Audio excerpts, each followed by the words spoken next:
This is part 11, Stockholders' Equity, having your pie and slicing it too. So corporation, corporate accounting, is what we've been dealing with in these videos. And this video is going to go a little bit more in depth into how the accounting for stock in a corporation is done. So a corporation is a legal entity distinct and separate from the individuals who create and operate it. As a distinct legal entity, the corporation is responsible for its debts and taxes, not the owners.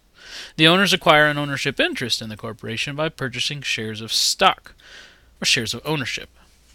Owners, or stockholders, have limited liability. They can suffer losses, but only as far and as much as they have invested in the company. So for our fictitious example here with Carl's Canoes, we have a corporation. Carl is the chief owner or main person responsible for this corporation, but there is a split between them. Carl is an owner. He is the owner at this point. He would be called the stockholder, the one who holds the stock in the company. But Carl is not the corporation. Carl is not the business. He's simply one of the owners. So we need to look more in detail on how this works. Many corporations, especially large ones, incorporate their business in this state, this little tiny state shaded red. That state, as you may have guessed it, is the state of Delaware. Now, if you want to know why corporations choose Delaware, many big corporations, most big corporations, not all, but most, there's a good document out there called Why Corporations Choose Delaware, written by Lewis S. Black Jr., and I'll put a link to that near this video. So you can get some feel for why that's the case. We don't have time to go over that in this video, but I wanted to bring that to your attention. So, moving forward, forming a corporation, a legal entity, again, distinct and separate from the individuals who create and operate it. First thing you have to do is apply to the state in which you desire to be a corporation. Submit your certificate of incorporation or articles of incorporation, depending on the state that you're trying to incorporate in. And then once it's approved by the state, the corporation is born. So, Carl's here, articles of incorporation, I've kind of written it up. It's going to include a couple of things, more than just these two things, but for the sake of our illustration here, these two things are the most important. Number one, it's going to include the number of authorized shares. How many shares of stock the company is allowed to sell.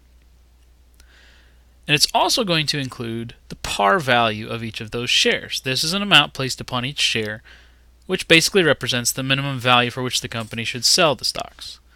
And I see there's a word missing. That's right. So, as we look at our corporation here, Carl, the owner, and the corporation itself, the corporation is going to sell Carl stocks. These stock certificates are what we would consider shares of ownership, we call stock. Right? In exchange, Carl is going to give the corporation money. He's going to contribute capital. We call it sometimes contributed capital. So that's generally how this works, right? There is a dividing line between Carl and the corporation. Carl invests money in the corporation in exchange for shares of ownership, pieces of the pie in that corporation. Carl then holds the stock, or he holds some of the stock, so he is the stockholder or a stockholder. So stockholders are owners. The articles of incorporation here for Carl, I've expanded a little bit to say that the number of authorized shares is equal to 100 common shares. And the par value of each of those shares is $1. So, let's say that this happens. The corporation issues Carl 8 shares. Issue, in accounting terminology, basically means to sell. So, the corporation sells Carl 8 shares. In exchange, Carl gives the corporation $1,600. Few questions. Number one, how many shares exist? And number two, how is this recorded? To answer the first one, 8 shares exist. Only 8. Shares do not exist until they are issued. The number of authorized shares is simply that, a number. It does not mean that 100 shares exist. And since Carl owns the 8 shares that exist, he owns the entire corporation.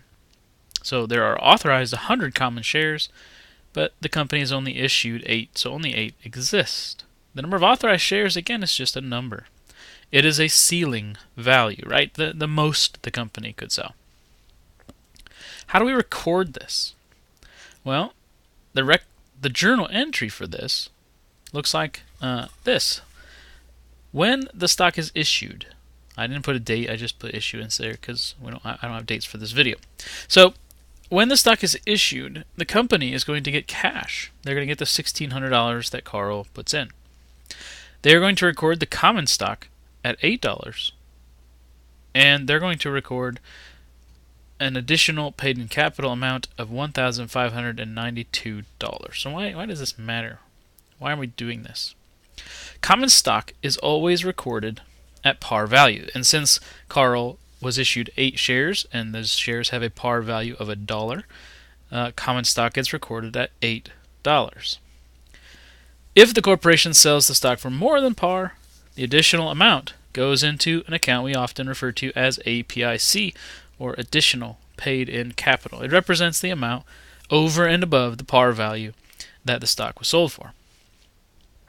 So that's a little bit of a variation on our first journal entry related to common stock that we did way back, maybe in the second video. So that's the way we record it.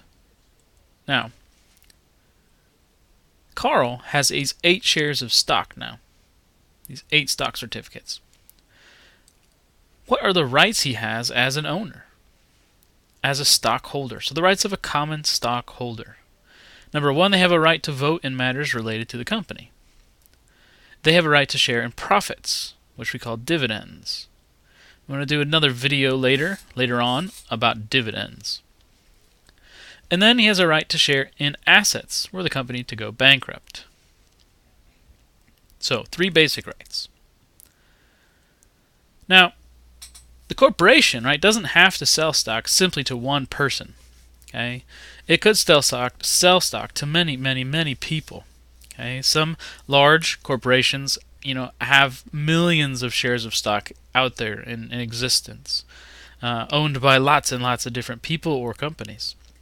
And so this is another example of the way the corporation could work. The 8 shares are still there, but Carl has 5 of them. Tia bought 1, Jill bought 1, and Cam bought 1. So there's 4 stockholders. These are the owners. Now if you look at percentage ownership here, right, Tia, Cam, and Jill, they own 3 of the shares of stock, while Carl owns 5. He owns 5 of the 8. He owns more than 50% of the company, which means when anything comes up for a vote, who's going to win? If you only need a majority, it's going to be Carl. So Carl effectively controls the company. He has more than half of the shares of stock. Now, when we think about corporations, especially when we think about big ones, excuse me, it's a little hard to understand how they work. Because when we think about businesses, we think about the owners, in this case being the stockholders. And when you think about an owner, you think about their responsibilities, right? To make decisions regarding the corporation, to figure out who to hire and who to fire, to figure out how to execute the strategy. What value proposition is the company going to provide to customers? But when we have a big corporation with many stockholders, they don't really effectively fulfill the responsibilities of an owner. So what they do instead is that they vote. They vote for a group of people called the board of directors. Now, the board of directors is responsible for representing the interests of the stockholders. They are supposed to speak on behalf of the stockholders and do what is in the best interest of the stockholders. The board of directors is a group who hires an individual called a CEO, which is we usually refer to there as a chief executive officer. This person is the person who effectively is responsible for running the company, making all of those decisions that owners typically would make. Now, if the stockholders simply care exclusively for earning profits and making money, then as we discussed in the earlier video on profit, we could run into some problems with the way this structure works. The CEO could act in the best interest of the stockholders and do stuff that may not actually be in the best interest of the community in which the corporation is based, or may not do things in the best interest of the employees of the organization or other things, other stakeholders. So, when we think about these big corporations, this is effectively how they work. Now we run into some problems, and we often refer to these as principal-agent problems. Okay, the principal is the owner, and the agent is the CEO. Now, if they're in agreement on what to do, that's fine. But if there is conflict between these two, then we can have problems. So the principal or the ownership, agent, and management. So again, you could talk about differences or conflict between ownership and management that arise because of the way this works. Now, for a small business, right, ownership, management, usually it's the same thing, right? Same people, exactly the same people or person. But when we get into this big, sprawling corporation structure, we get to lose a little bit of cohesion here. So, this is how it works. Now, moving forward, we have the Articles of Incorporation. I've added something here that you may not see right away, but there are different kinds of shares. There's 100 common shares and 100 preferred shares. The par value is $1 for the common and $10 for the preferred. So, excuse me. Getting over a cold. All right. So, preferred shares. Carl's going to buy 4 preferred shares from the company and give the company $400 in exchange. How many shares exist? How is this recorded? 4 preferred shares exist. Shares do not exist until they are issued. Again, the number of authorized shares is simply that, a number. It does not mean that 50 shares of preferred exist. They're authorized to issue 50. They've only issued 4. Only 4 exist. How do we record this? This is recorded the same way as common stock. The company gets $400 in cash. Preferred stock gets credited for $40, which is the par value. And the additional paid in capital is $360. Preferred stock is always recorded at par value. If the corporation sells the stock for more than par, the additional amount goes into APIC. Now, the preferred stock in this case had a par value of $10. And so the 4 shares at $10 is $40. Now, what rights does Carl have as preferred stockholder? Has a right to share in profits or dividends, and has a right to share in assets were the company to go bankrupt. What right is missing here? What does he not have with these shares that he did with the others? There's no voting, typically. But the reason there's no voting is that preferred stockholders give up the right to vote so that they can be first in line for dividends. And again, in the dividend video, we will try to walk through what that means. So, for stockholders, in this case, I'm going back to the scenario we had before, I need to talk about treasury stock. Treasury stock is the repurchase of a corporation's own equity shares of stock.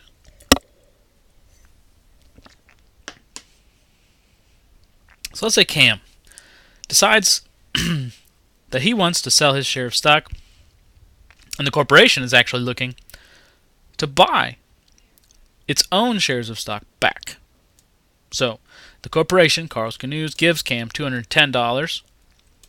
Cam gives his one share of stock back to the company. Why would they do this? Now, before we get to that question, I want to look at what actually happens. So Carl has 5 shares still. Tia has 1, Jill has 1, and the company has 1. So authorized shares. There's still 100 common shares authorized. How many shares have been issued? 8. Still 8. Okay. The fact that 8 shares were issued has not changed. It's just who owns them has changed. And so we have a new terminology here. A new term that we call outstanding shares. And there are 7 outstanding shares. Those are the shares in the hands of the stockholders. So the stockholders have, Carl has 5, T has 1, Jill has 1, that's 7. 7 shares are outstanding. Now, the corporation, Carl's Canoes, also has a share. And when it reacquires its own shares, that is called treasury stock or treasury shares. Okay? So, back to the question, why? Usually when you reduce the supply of some good or item, price goes up. Why does that happen? When a corporation reduces the number of shares outstanding, there are fewer shares for the stockholders to fight over. As a consequence, the demand increases for the shares that remain, and the price of those shares then, as a consequence, goes up. Okay? So, it's like this at my house. I've got 4 boys. When there's a full pizza, when I bring it in the door and it smells real good and I set it on the table, they're okay to sit patiently and kind of wait for their slice or slices. Okay? But when there's only 1 piece left and it's sitting in the middle of the table, those 4 boys at my house start looking like they want to kill each other so that they can get that slice. Okay? So when you reduce the supply, right, the demand for something goes up, and as a result, people want it more, and as a consequence, price goes up. So here's a good example. Spotify. This is an article I pulled from the internet. Spotify is to buy back up to $1 billion in stock. Okay, it's a news article. So when a corporation decides to repurchase its own stock, to buy treasury stock, these are often called buyback programs. And so this article goes on to say this, and I've summarized it a little bit here. So it says, aiming to boost its flagging stock price, Spotify announced a plan Monday to repurchase up to $1 billion worth of shares. Spotify said the repurchase of up to 10 million ordinary shares was authorized at the company's general meeting of shareholders or stockholders, and its board of directors, approved the buyback up to the amount of $1 billion. The stock repurchase program will commence in quarter 4 and expire on April 21st, 2021. So why are they doing this? What is the purpose of this? It's right there in that very first sentence, right? Aiming to boost its flagging stock price. So they're going to buy back shares in hopes that the price of the stock will rise. So how many shares exist when we do this, and how do we record it? Well, there's 8 shares that exist still, as we said. 8 shares still exist. The difference is who owns them. There are 100 common shares authorized, but only 8 have been issued and 7 are outstanding. How do we record it? Well, treasury stock is always recorded at cost. So when we buy back the treasury stock, we're going to record a credit to cash of $210 and a debit to treasury stock of $210. The purchase of treasury stock is always recorded at cost, as I said, and treasury stock, this account, treasury stock, is a contra equity account. So we've seen contra accounts before. We've seen contra asset accounts. We've seen contra revenue accounts. And this is a contra equity account. So when we get to these transactions and we're going to put them in the journal and post them to the ledger, we have 3 of them that we've looked at here. We have the issuance of common stock, the issuance of preferred stock, and the buyback of the treasury stock. And so what I want to look at is how this affects the financial statements. How are our financial statements going to change? this is the balance sheet as it stands up to this point. We've done a lot to kind of expand the asset section, and we've even done a little to expand the liability section. However, the stockholders' equity section is still very oversimplified. We only have two accounts here, common stock and retained earnings. While these accounts are not going to go away, an actual balance sheet for a corporation looks quite a bit different than this in the stockholders' equity section. It should look something more like this. Stockholders' equity, the first section will be contributed capital, or capital stock sometimes as it's called. The first stock we'll list, if we have it, is preferred stock. We also are going to disclose a bunch of stuff. So, a couple of things to note. Companies must disclose the number of authorized shares, issued shares, and outstanding shares, along with the par value of the equity shares. This is typically done with a parenthetical disclosure. All that means is we put it in parentheses. Okay? Not real complicated. Second, since treasury stock is a contra equity account, it is subtracted from equity near the bottom of the stockholders' equity section. So as you look at this equity section of the balance sheet here, we have preferred stock. We say it's par value, number of authorized shares, issued shares, etc. Additional paid in capital on preferred stock comes next. Then we have common stock with its par value, number of authorized shares and issued shares. And then we have additional paid in capital on the common stock. Total contributed capital then is $2,000. So, the stockholders, the owners, right, out of their own pockets have invested or contributed $2,000 to the corporation. Retained earnings would be next, and then we would subtract out any treasury stock that the corporation holds. Okay? Because the treasury shares are included, right, in the contributed capital section up above. So the treasury stock then has to be subtracted out. And that's a more realistic looking equity section of the balance sheet for a corporation. So in summary, corporations, again, are a legal entity that's distinct and separate from the individuals who create and operate it. Stock transactions, companies are authorized to issue shares of ownership called stock. When a company issues or sells stock, it records the value of the stock at par, with any amount above par recorded in additional paid-in capital. And then treasury stock. Companies can repurchase stock previously issued. When this is done, the stock acquired by the company is referred to as treasury stock, and treasury stock is recorded at cost. Before we finish, I want to take a look at a couple things online. So if you'll venture here with me, this document I found on Delaware's website. Okay, and it has descriptions of the types of organizations, types of ways you can form your organization, the ownership, control, liability, taxation, and taxes that go with it. So it's pretty interesting read just to see what kind of information it has. This is a certificate of incorporation for Stock Corporation in the state of Delaware. You can look at the information here. I want to show you just a couple of things. All right, this is the form you fill out. So you need the name of the corporation. You're going to have the city and county and zip code and such. The number 4 here, the total amount of stock this corporation is authorized to issue, right, with a par value of X amount, right, per share. So that's a form for the state of Delaware. In the state of Illinois, for articles of incorporation, it gives you some information, and then there's a website. This is actually a website you have to go through to fill out your application to become a corporation. And the last thing that I have here is the Certificate of Incorporation of Caterpillar Incorporated.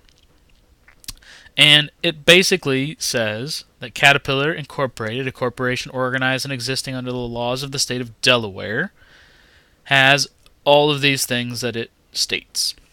So this information is quite long. you can find these kinds of things if you're interested, just by Googling incorporation documents for public corporations that you're interested in. So these are the kinds of things that you're looking at. These are the kinds of things that are the real life applications of what we're studying. So again, as always,